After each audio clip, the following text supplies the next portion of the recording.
একজন ভদ্রলোক মদের দোকান থেকে মদ খেয়ে মানে আর কি চুল্লু আর কি,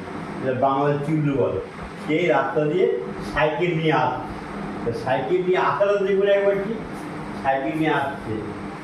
সাইকেল নিয়ে যাচ্ছে, আস্তে আস্তে আস্তে আস্তে আস্তে বললো, বাবা তুই একটু শুয়ে পড়, সাইকেলে বলছে তুই একটু শুয়ে পড়, আমি একটা বিড়ি খাবো।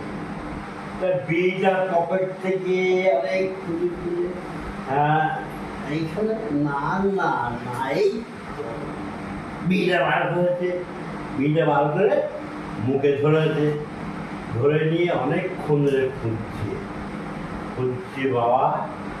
দেশলাই, ও বাবা কোথায় গেলি বাবা, খুঁজে খুঁজে খুঁজে খুঁজে পাচ্ছে। এক ভদ্রলোক দিকে আসছে, নিহাতেই ভদ্রলোক দেখে এইবার দাঁড়ান দাঁড়ান, ও বাবা,